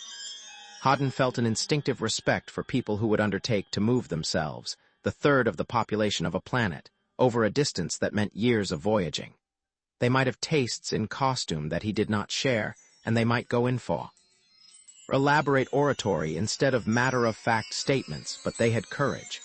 Yes, sir, said Hoddan. I take it this brings us up to the present. No, said the old man, his eyes flashing. 6 months ago we considered that we might well begin to train the operators of the machines we would use on Thetis. We uncrated machines. We found ourselves cheated. Hoddan found that he could make a fairly dispassionate guess of what advantage, say, Nedda's father would take of people who would not check on his good faith for 2 years and until they were 2 years' journey away.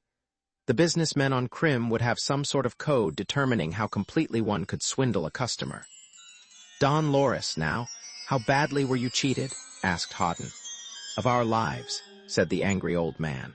Do you know machinery? Some kinds, admitted Hoddan. Come, said the leader of the fleet, with a sort of dignity that was theatrical only because he was aware of it. The leader of the people of Colin showed the way. Hoddan had been admitted with his spaceboat into one gigantic cargo hold. He was now escorted to the next. It was packed tightly with cases of machinery. One huge crate had been opened and its contents fully disclosed. Others had been hacked at enough to show their contents. The uncrated machine was a jungle plow. It was a powerful piece of equipment which would attack jungle on a 30-foot front, knock down all vegetation up to trees of 4-foot diameter, shred it, loosen and sift the soil to a 3-foot depth, and leave behind it smoothed, broken, pulverized dirt mixed with ground-up vegetation ready to break down into humus. Such a machine would clear tens of acres in a day and night, turning jungle into farmland. Eddy for terrestrial crops? We ran this for 5 minutes, said the bearded man fiercely as Hoddan nodded approval. He lifted a motor hood. The motors were burned out, worthless insulation. Gears were splintered and smashed. Low-grade metal castings, assembly bolts had parted. Tractor treads were bent and cracked. It was not a machine except in shape. It was a mock-up in worthless materials which probably cost its maker the 20th pa. But of what an honest jungle plow would cost to build. Hoddan felt the anger any man feels when he sees betrayal of that honor a competent machine represents. It's not all like this, he said incredulously. Some is worse, said the old man with dignity. There are crates which are marked to contain turbines. Their contents are ancient, worn-out brick-making machines. There are crates marked to contain generators. They are filled with corroded irrigation, pipe, and broken castings. We have shiploads of crush-baled, rusted sheet metal trimmings. We have been cheated of our lives. Hoddan found himself sick with honest fury. The population of 1/3 of a planet, packed into spaceships for 2 years and more, would be appropriate subjects for sympathy at the best of times. But it was only accident that had kept these people from landing on Thetis by rocket, since none of their ships would be expected ever to rise again, and from having their men go out and joyfully hack at an alien jungle to make room for their machines to land, and then find out They'd brought scrap metal for some thousands of light years to no purpose. They'd have starved outright. In fact, they were in not much better case right now, because there was nowhere else that they could go. There was no new colony which could absorb so many people with only their bare hands for equipment to live by. There was no civilized, settled world which could admit so many paupers without starving its own population. There was nowhere for these people to go. Hoddan's anger took on the feeling of guilt. He could do nothing, and something had to be done. Why did you come to Darth? He asked. What can you gain by orbiting here? You can't expect. The old man faced him. We are beggars, he said with bitter dignity. We stopped here to ask for charity. For the old and worn-out machines the people of Darth can spare us. We will be grateful for even a single rusty plow. Because we have to go on, we can do nothing else. We will land on Thetis, and one plow can mean that a few of us will live who otherwise would die with the most of us. Hoddan ran his hands through his hair. This was not his trouble, but he could not thrust it from him. But again, why Darth? He asked helplessly. Why not stop at a world with riches to spare? Darth's a poor place. Because it is the poor who are generous, said the bearded man evenly. The rich might give us what they could spare, but simple, not rich people close to the soil will give us what they need themselves. They will share what they have and accept a share of our need. Hoddan paced up and down the ancient flooring of this compartment in an ancient ship. Presently he said jerkily, with all the goodwill in the world, Darth is poverty-stricken. It has no industries. It has no technology. It has not even roads. It is a planet of little villages and tiny towns. A ship from elsewhere stops here only once a month. Ground communications are almost non-existent. To spread the word of your need over Earth would require months. But to collect what might be given without roads or even wheeled vehicles, no, it's impossible. And I have the only space vessel on the planet, and it's not fit for a journey between suns. The bearded man waited with a sort of implacable despair. But, said Hoddan grimly, I have an idea. I have contacts on Walden. The government of Walden does not regard charity with favor. The need for charity seems a criticism of the Waldenian standard of living. The bearded man said coldly, I can understand that. The hearts of the rich are hardened. The existence of the poor is a reproach to them. But Hoddan began suddenly to see real possibilities. This was not a direct move toward the realization of his personal ambitions. But on the other hand, it wasn't a movement away from them. Hoddan suddenly remembered an oration he'd heard his grandfather give many, many times in the past. Straight thinkin', the old man had said obstinately, is a delusion. You think things out clear and simple, and you can see yourself ruined and your family starving any day. But real things ain't simple. They ain't clear. Anytime you try to figure things out so they're simple and straightforward, you're going against nature and you're going to get 'em mixed up. So when something happens and you're in a straightforward, hopeless fix, why, you go along with nature. Make it as complicated as you can, and the people who want you in trouble will get hopeless confused and you can get out. Hoddan adverted to his grandfather's wisdom, not making it the reason for doing what he could, but accepting that it not impossibly might apply. He saw one possibility right away. It looked fairly good. After a minute's examination, it looked better. It was astonishing how plausible. He said. I have planned work of my own, as you may have guessed. I am here because of, people on Walden. If I could make a quick trip to Walden, my, present position might let me help you. I cannot promise very much, but if I can borrow even the smallest of your ships for the journey my spaceboat can't make, why, you may be able to do something, much more than can be done on Darth. The bearded man looked at his companions.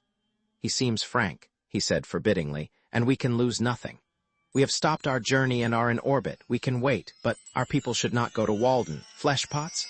I can find a crew, said Hoddan cheerfully. Inwardly, he was tremendously relieved. If you say the word, I'll go down to ground and come. Act with them? I'll want a very small ship. It will be, said the old man. We thank you. Get it inboard here, suggested Hoddan, so I can come inside as before, transfer my crew without spacesuits, and leave my boat in your care until I come back. It shall be done, said the old man firmly. He added gravely, You must have had an excellent upbringing, young man, to be willing to live among the poverty-stricken people you describe, and to be willing to go so far to help strangers like ourselves. Eh? Then Hoddan said enigmatically, "What lessons I shall apply to your affairs, I learned at the knee of my beloved grandfather." Of course, his grandfather was head of the most notorious gang of pirates on the disreputable planet Zan, but Hoddan found himself increasingly respecting the old gentleman as he gained experience of various worlds. He went briskly back to his spaceboat. On the way, he made verbal arrangements for the enterprise he'd envisioned so swiftly. It was remarkable how two sets of troubles could provide suggestions for their joint alleviation. He actually saw possible achievement before him. Even in electronics, by the time the cargo space was again pumped empty and the great door opened to the vastness of space, Hoddan had a very broad view of things. He said that same day to Fanny that a practical man can always make what he wants to do look like a sacrifice of his personal inclinations to others' welfare. He began to suspect, now, that the welfare of others can often coincide with one's own. He needed some rather extensive changes in the relationship of the cosmos to himself. Walden was prepared to pay bribes for him. Don Loris felt it necessary to have him confined some. There were a number of Darthian gentlemen who would assuredly like to slaughter him if he wasn't kept out of their reach in some cozy dungeon. But up to now, there had been not even a practical way to leave Darth, to act upon Walden, or even to change his status in the eyes of Darthians. He backed out of the big ship and consulted the charts of the lifeboat. They had been consulted before, of course, to locate the landing grid which did not answer calls. He found its position. He began to compare the chart with what he saw from out here in orbit above Darth. He identified a small ocean with Darth's highest mountain chain just beyond its eastern limit. He identified a river system emptying into that sea, and here he began to get rid of his excess velocity because the landing grid was not very far distant, some 1,500 or 2,000 miles. To a scientific pilot, his maneuvering from that time on would have been a complex task. The advantage of computation over astrogation by ear, however, is largely a matter of saving fuel. A perfectly computed course for landing will get down to ground with the use of the least number of centigrams of fuel possible. But fuel-efficient maneuvers are rarely time-efficient ones. Hoddan hadn't the time or the data for computation. He swung the spaceboat end for end, very judgmatically used rocket power to slow himself to a suitable east-west velocity, and at the last and proper instant applied full power for deceleration, and went down practically like a stone. One cannot really learn this. It has to be absorbed through the pores of one's skin. That was the way Hoddan had absorbed it, on Zan. Within minutes, then, the stronghold of Don Lor. This was startled by a roaring mutter in the sky high overhead. Helmeted sentries on the battlements stared upward. The mutter rose to a howl, and the howl to the volume of thunder, and the thunder to a very great noise which made loose pebbles dance and quiver. Then there was a speck of white cloudiness in the late afternoon sky. It grew swiftly in size, and a winking blue-white light appeared in its center. That light grew brighter, and the noise managed somehow to increase, and presently the ruddy sunlight was diluted by light from the rockets with considerably more blue in it. Secondary, pallid shadows appeared. Then, abruptly, the rockets cut off, and something dark plunged downward, and the rockets flamed again, and a vast mass of steam arose from scorched ground. And the spaceboat lay in a circle of wildly smoking, carbonized Darthian soil. The return of tranquility after so much of tumult was startling. Absolutely nothing happened. Hoddan unstrapped himself from the pilot's seat, examined his surroundings thoughtfully, and turned off the vision apparatus. He went back and examined the feeding arrangements of the boat. He'd had nothing to eat since breakfast in this same time zone. The food in store was extremely easy to prepare and not especially appetizing. He ate with great deliberation, continuing to make plans which linked the necessities of the emigrants from Colin to his relationship to the government of Walden, the brief visit he'd made to Krim, the ship the emigrants would lend him, and his unpopularity with Don Loris on Darth. He also thought very respectfully about his grandfather's opinions on many subjects, including space piracy. Hoddan found himself much more in agreement with his grandfather than he'd believed possible. Outside the boat, birds which had dived to ground and cowered there during the boat's descent now flew about again, their terror forgotten. Horses which had galloped wildly in their pastures or kicked in panic in the castle stalls returned to their oats and hay, and there were human reactions. Don Loris had been in an excessively fretful state of mind since the conclusion of his deal with the pair from Walden. Hoddan had estimated that he ought to get 500,000 credits for Hoddan delivered to Derec and the Waldenian police. He'd been unable to get the police official. Derec merely sat miserably by and said nothing, to promise more than half so much. But he'd closed the deal and sent for Hoddan, and Hoddan was gone. Now the landing of this spaceboat roused a lively uneasiness in Don Loris. It might be new bargainers for Hoddan. It might be anything. Hoddan had said he had a secret. This might be it. Don Loris vexedly tried to contrive some useful skullduggery without the information to base it on. Fanny looked at the spaceboat with bright eyes. Thal was back at the castle. He'd told her of Hoddan riding up to the spaceboat near another chieftain's castle, entering it, and that then it had taken to the skies in an aura of flames and smoke and thunder. Fanny hoped that he might have returned here in it. But she worried while she waited for him to do something. Hoddan did nothing. The spaceboat gave no sign of life.